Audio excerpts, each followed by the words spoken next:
Best News Presenter is from Malasiki Central School. For the group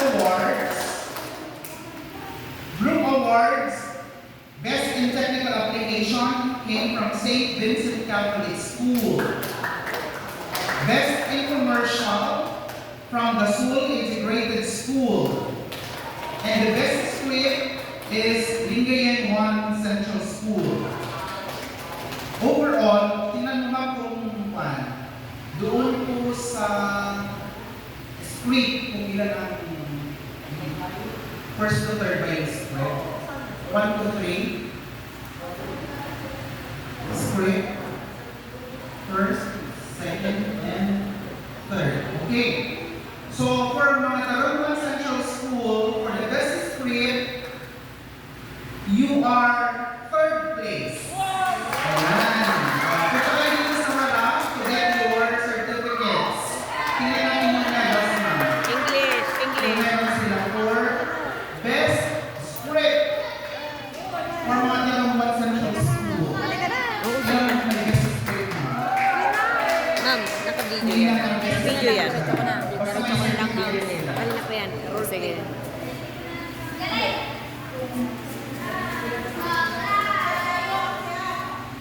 Third place. May yung one, sir. Best script third place, ibigay na natin sa kanila. Kasi sila nakakuha. Ang ating pong first place ay Lingayen 1 Central, 21.75 points. Ang number 9, ang nakakuha ng second place ay Bayambang, which is 21.50. For mga tarong, ang inyong score is 21.25. Yan. Congratulations to all of you. Yung ating certificates para sa best script. Meron? Third, best script. Bigay nyo na sa kaniyan.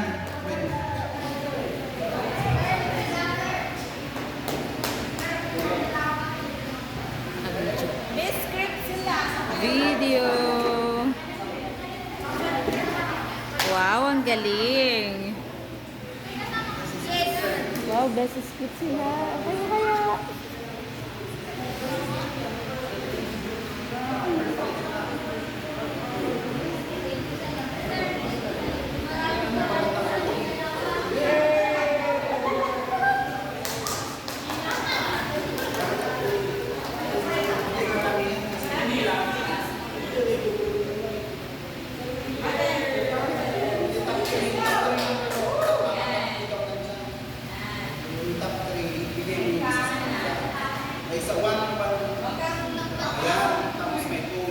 Ayan. Oo. Ganyan din sa Pilipino mo.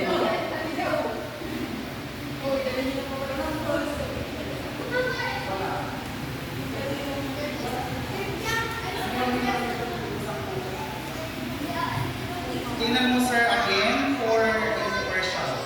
Magbigay tayo ng isang coach yung commercial.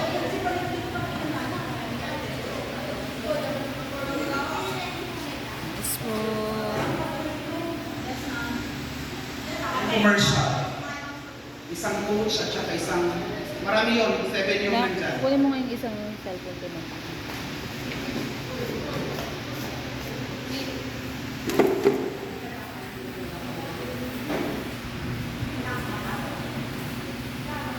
Congratulations!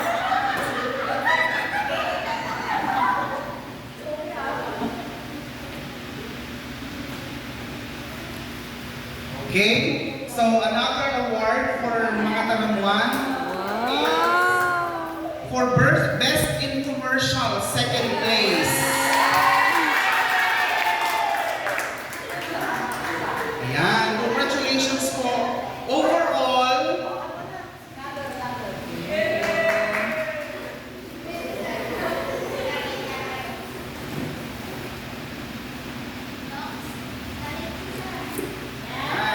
overall po, ang mga Tarungan Central School is 4th place. Yes. Ayan. Ayan Congratulations na po. po.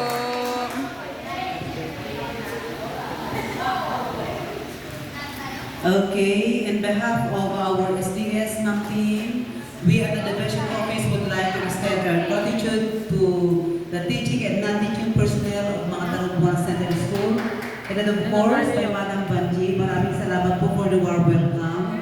As a token, pwede po namin tawagin si Ma'am Angie at i-award muna namin yung certificate, yung plaque of Appreciation.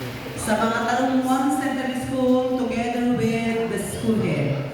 And this award is given not only to the school head but to all of the staff of mga Talugbuan Central School.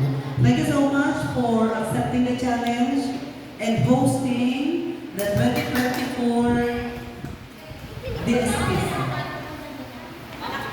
Okay. May I request ng Banjis ay para sa ano muna ito? Sabi ko the Philippines Department of Education Region 1, Schools Division Office 1, Pangasinan. This plaque of appreciation is hereby awarded to mga Talugbuan Central School and grateful acknowledgement of their general leadership and press conference. Their dedication and outstanding efforts in ensuring the smooth conduct and success of the significant have greatly contributed to the enhancement of campus journalism and the development of young journalists in Schools Division Office 1, Pangasinan. Their commitment to fostering a culture of excellence and collaboration serves as an inspiration in the entire academic community. Given the 6th day of December 2024 at mga National High School, mga Pangasinan, signed Fatima Arbono, Session 5, Schools Division Superintendent. So, ito po sana i-award namin minsan doon sa closing. Kaya lang, marami pa kasi yung event. So, nag-decide po kami na dito na kawawa pa yung iba, wala na sila. Okay po, again, thank you so much mga Talugbuan Central School. Pwede palakpakan po natin.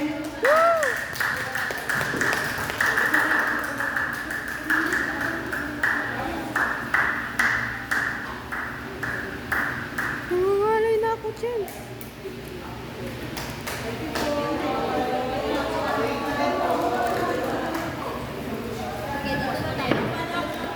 Another plaque of appreciation will be given to our host Ma'am. principal.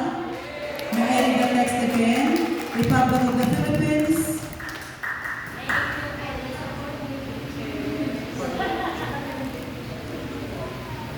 Department of Education, Region 1, Schools Division Office 1, Pangasinan.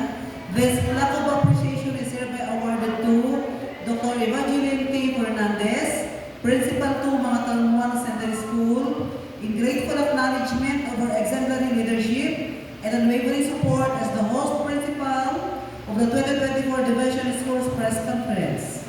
Her dedication and outstanding efforts is in ensuring